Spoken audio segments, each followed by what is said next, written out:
screen Eh, ya.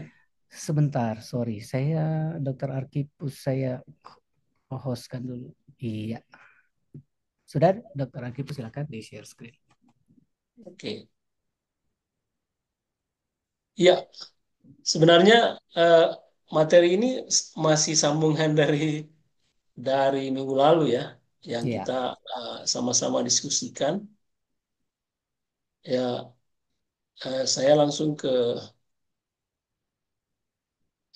sini. Ya, fisiologi visum et repertum ini kan berarti proses terbitnya visum et repertum ya. betul. Proses terbitnya. Ya, kita tahu bahwa dasar hukum dalam penyidik membuat permintaan visum et repertum itu di KUHP 133 yang sangat terkenal. Saya kira dulu kalau waktu kuliah forensik pasti ini disuruh dihafal nih 133 KUHP. Jadi dalam hal penyidik untuk kepentingan peradilan menangani seorang korban, ya baik luka, keracunan ataupun mati yang diduga peristiwa yang merupakan tindak pidana, ia berwenang mengajukan permintaan keterangan ahli kepada dokter ahli kehakiman, dokter atau ahli lainnya. Nah, ini dasarnya penyidik membuat membuat SPV dan kita melakukan pemeriksaan terhadap korban atau pasien yang datang ke kita. Ya, kadang datang sendiri, atau kadang juga dibawa oleh LSM misalnya, atau biasanya datang ada kadang juga datang bersama dengan polisi sudah membawa surat permintaan visum. Nah, itu di surat permintaan visum et repertum itu saya kira teman-teman pasti sudah pernah lihat ya. Saya tidak eh, tampilkan contohnya. Biasanya ada apa ditujukan ke apa vaskes yang kemarin kita bahas itu. Ya. Kemudian ada perihalnya. Perihalnya apa itu? Biasanya diminta pemeriksaan luka atau pemeriksaan mayat atau pemeriksaan bedah mayat. Ini biasanya kita lihat di perihalnya tuh polisi maunya apa nih? Kita mau Hmm. periksa apa gitu. Kita lihatnya di situ. Kemudian dalam pemeriksaan biasanya kan di instalasi gawat darurat, kadang-kadang juga di poliklinik atau bahkan sementara dirawat pasiennya ternyata lukanya misalnya dilaporkan, permintaannya baru datang. Ini tahapannya itu biasanya ya tadi saya bilang pasien atau korban datang di IGD biasanya dikirim oleh penyidik atau datang bersama-sama dengan penyidik dan keluarga misalnya. Nah, yang berperan dalam kegiatan ini adalah dokter, mulai dari dokter umum sampai dokter spesialis. Yang nah ini yang pengaturannya diatur dalam SPO. Ya, yang kita utamakan di sini adalah penanganan daruratnya dulu. Jadi jangan kalau datang mau buat visum berdarah-berdarah ditanya ada surat permintaannya tidak? Tidak ada ya Pak, pulang dulu, lapor dulu. Ya, kalau berdarah-berdarah ini masa disuruh lapor gitu kan. Jadi korban itu kan dia tidak kalau luka kan tidak mungkin cari polisi dulu, pasti cari dokter dulu kan. Jadi dia datang di rumah sakit berdarah-berdarah, tuh kita tangani dulu eh, kegawatannya, itu yang diutamakan. Bila kondisi telah memungkinkan, baru ditangani aspek mediko-legalnya. Nah, ini tidak tertutup kemungkinan tuh eh, ditangani oleh beberapa disiplin spesialis. Misalnya korbannya fraktur tulang, patah tulang, kan harus ditangani oleh ahli apa dokter ortoped ya, atau harus dioperasi, itu ditangani oleh dokter bedah dan lain sebagainya. Nah, yang pertanyaan yang minggu lalu itu yang tanya apakah hasil operasi ditulis juga tuh dalam uh, visum. Itu kalau di atau misalnya kita harus foto ronsen, itu kan ya ada spesialis radiologi di situ berperan. Kemudian ini permasalahan sehari-hari yang sering pihak penyidik tidak mendampingi korban. Kalau misalnya polisinya tidak ada, apakah itu eh, menjadi suatu masalah?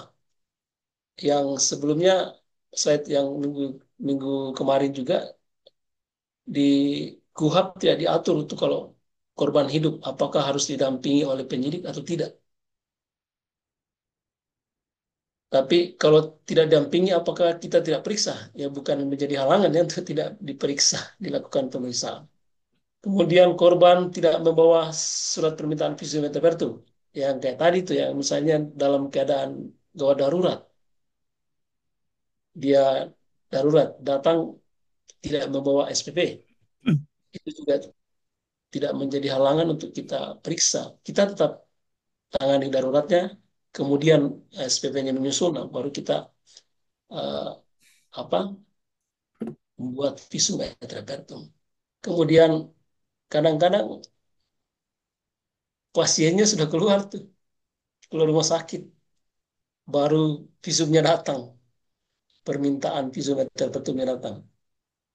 Nah itu yang eh, kita ya di dalam kita lihat akhirnya bukan akhirnya kita buat visum kan jadi lihat di rekamedik kan apa rekamedik rahasia tapi dalam hal permintaan penyidik atau penegak hukum boleh dibuka. Jadi kita buat di situ. Kemudian, nah ini yang tidak dokter tidak ada di tempat, terutama di vaskes primer ya di puskesmas.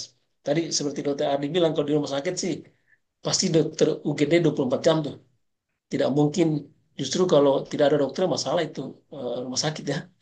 Iya. Kalau dokternya malah tidak ada. Kalau di puskesmas yang sering uh, uh, tidak ada dokter.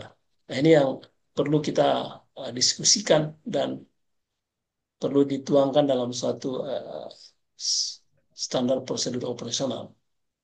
Bagaimana yang begitu.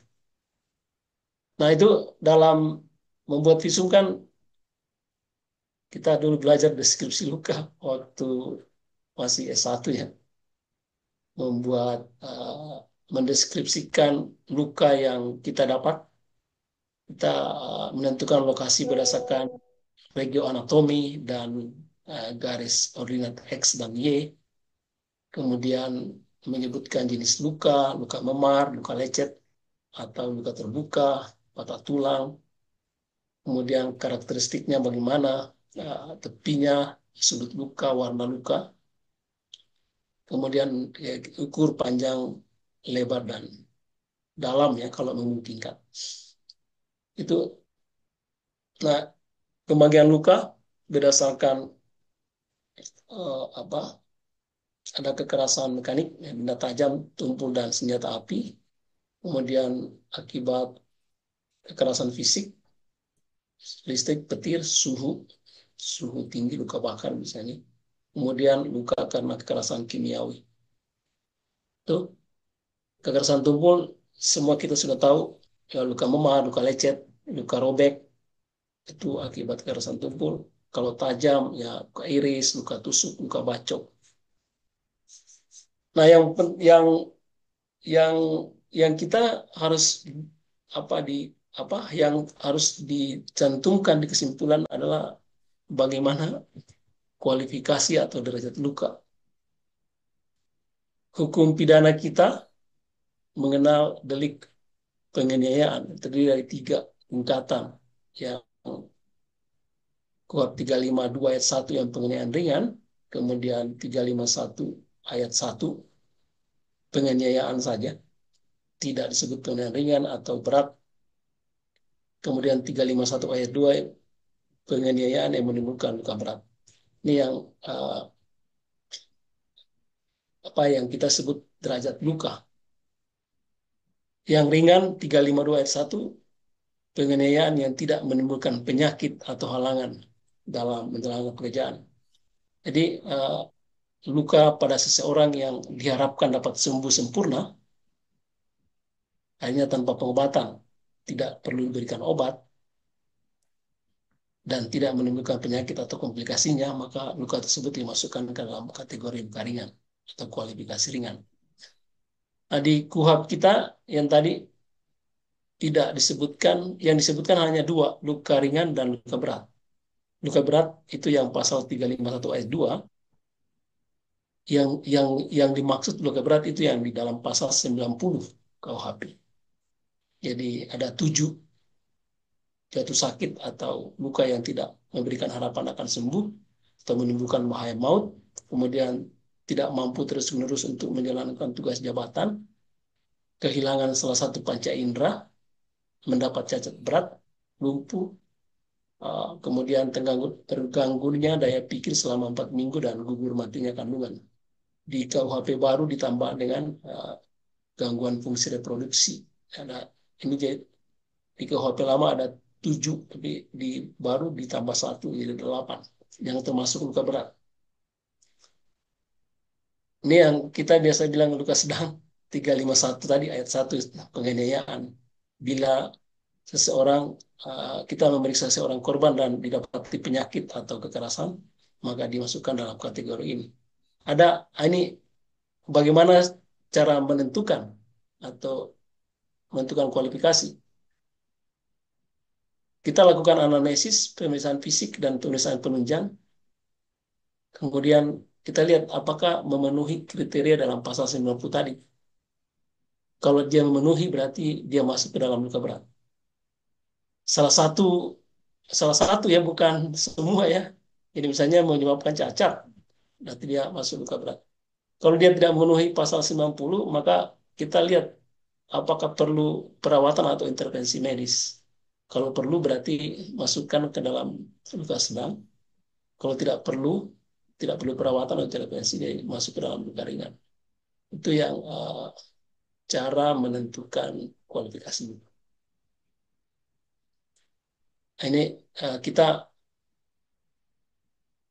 menggunakan rumusan adanya penyakit karena kita dokter. Jadi kalau menimbulkan penyakit atau menyebabkan penyakit yang uh, pasiennya harus menjalani perawatan untuk sementara waktu, maka kita sebutkan bahwa luka tersebut menyebabkan penyakit atau memerlukan perawatan untuk sementara waktu gitu di rumah sakit. Itu masukkan ke dalam luka sedang. Yang menjadi pertimbangan adalah regio anatomis yang terkena trauma, jumlah luka, efek fisiologis, hasil pemeriksaan penunjang, dan derajat keparahan luka. Itu. Nah ini saya contoh kasus yang saya buat visumnya dan saya dipanggil ke pengadilan gara-gara kasus ini. Jadi ini laki-laki 42 tahun datang ke IGD, luka terbuka di leher. Ini panjangnya sekitar 8 cm. Saat pasien datang, dia suaranya tidak ada itu, sulit berbicara gitu. Dia sesak napas dan ada perdarahan aktif dari dalam luka. Ini karena sudah dilap jadi lukanya sudah darahnya sudah tidak ada, tapi bekas darahnya masih banyak tuh.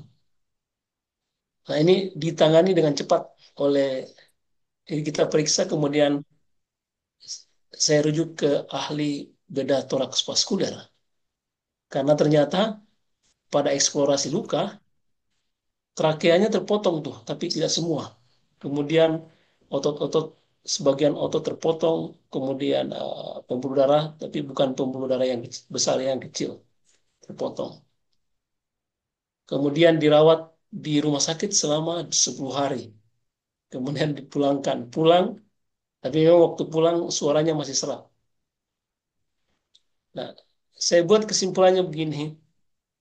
Pada pemeriksaan seorang laki-laki berumur 42 tahun, didapatkan luka terbuka pada leher yang sesuai dengan luka iris akibat kekerasan benda tajam. Luka tersebut telah menyebabkan luka yang dapat menimbulkan bahaya maut atau kematian pada korban.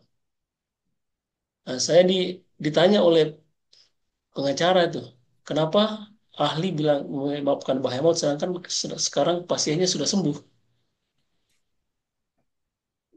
Ya, saya jawabnya begini, Dokter Hardi. Iya, Luka yang disebut luka yang dapat menimbulkan bahaya maut itu adalah potensi luka tersebut. iya. Kalau tidak ditolong, coba kalau kita tidak tolong ini korban, mati dia karena trakea putus. Untung darahnya Hmm, kalau lari keluar, kalau darahnya lari ke dalam, ngalirnya ke dalam gitu, bukan lari yang ngalir ke dalam, itu kan mati dia.